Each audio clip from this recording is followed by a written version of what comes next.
Congressman Guy Reschenthaler is a Republican from Pennsylvania, and he attended yesterday's inauguration. He joins us now live on the program. Thanks for coming on this morning. I'll ask you, of course, you were joined with some politicians, a handful of Hollywood celebrities, and, of course, a big military presence in D.C. yesterday. What was it like to attend the inauguration in person?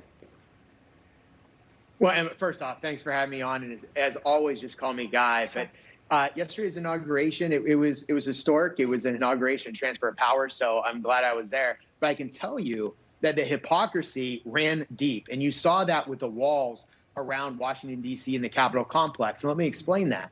On the same day that we had the inauguration with the walls and the barricades around the Capitol complex, Joe Biden signed an executive order to stop construction and tear down the wall on our southern border. So how hypocritical is that, saying that if you're a member of the ruling elite in this country, you can have walls, but if you're a small border town dealing with the cartels and the violence that comes with that, you can't have a wall? How hypocritical is it that these ruling elites live in private gated communities, yet you who are in the suburbs, you can't have walls, or if you're in a border town, you can't have walls? And what about firearms? They have bodyguards that have firearms, that have AR-15s. But if you're a single mother in a dangerous neighborhood, you can't have a handgun. They don't like that. So, Emma, it just goes to show the hypocrisy, and it shows that for these liberal progressives, there's only one standard, and it's a double standard. Well, we watched all summer as people called to defund the police. And of course, we're hearing a unified gratitude for the police in our nation's capital right now. Let's talk about the speech that Joe Biden made yesterday, where he called for unity, of course, but also appeared to call out those who he described as extremists. Watch. A rise of political extremism, white supremacy, domestic terrorism, that we must confront and we will defeat. Now, some online were considering that line was targeting Trump supporters. Is that how you interpreted it? Well, if you look at the language from the left, there's clearly a widening view of who exactly is a domestic terrorist. We have to remember that the Tea Party activists were vilified back in the 2008, 2010 timeline. It's interesting. Again, I go back to the double standard. When we had George W. Bush, the cool thing was to resist. That was very righteous. And then we had Obama. And if you were a protester, you were labeled as a political dissident. Then we had Donald Trump. And it was not only righteous to protest and resist and put on those the resist bumper stickers on your car. If you didn't do that, then you weren't woke enough. And now we have Joe Biden coming into office talking about domestic terrorism. So we should be troubled by this. But Emma, let me just go back again to the unity message from Joe Biden. I read that in two ways. Number one, he's really talking about unity within the Democrat Party. And I'm not talking unity between the blue dog Democrats and liberals. There are no blue dog Democrats anymore. They've all switched parties. They're now Republicans.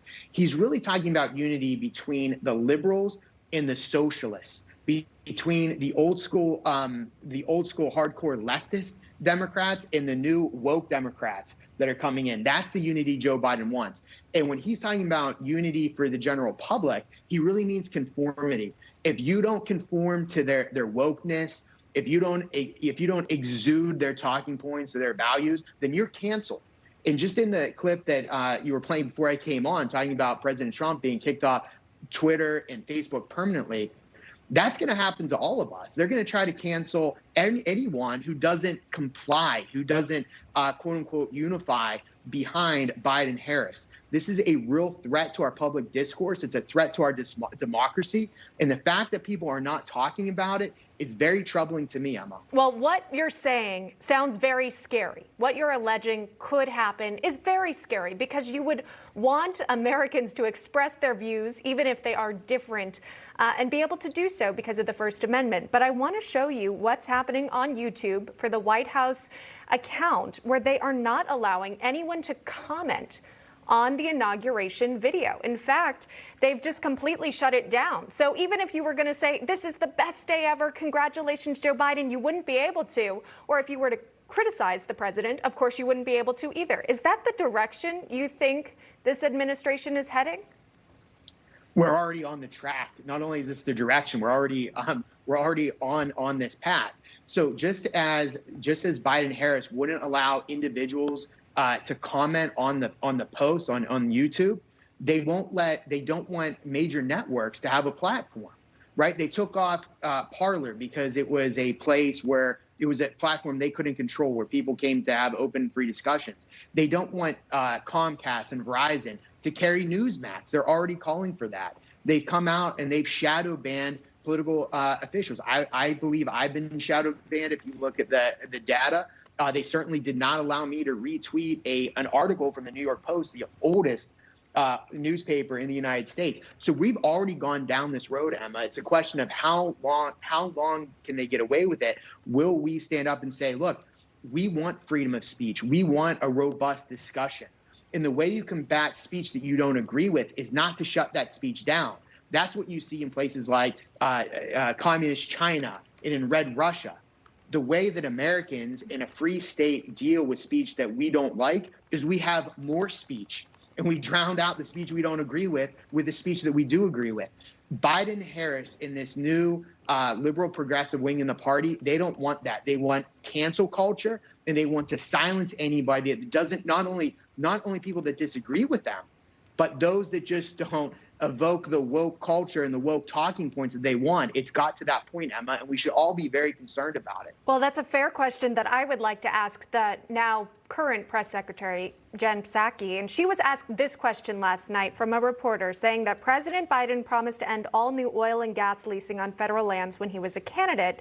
Does the administration still have that commitment today to end the lease? She responded saying, quote, "We do. And the leases will be reviewed by our team. We've just been in office for less than a day now." Now, Guy, when I think of that, my mind goes to fracking, right? And the banning of fracking. Of course, this is a key issue in your state. It was something that Joe Biden had previously said he would do. And then when asked about it, he said, no, I never said that. Turns out they're going through with it. Your thoughts? Of course. So I predicted there'd be a war on fracking, a war on natural gas before Biden was elected. And the fact that you had an executive order that was signed yesterday to shut down the Keystone Pipeline shows you that. So it's not only a war on fracking, it's also going to hurt us in terms of national security, because it's going to make us more dependent on foreign oil from places like the Middle East, Venezuela, and elsewhere, not natural gas from places like Western Pennsylvania. It's also an attack, I think, on the working class, on the guy that is working on a fracking site in Oklahoma or in West Virginia.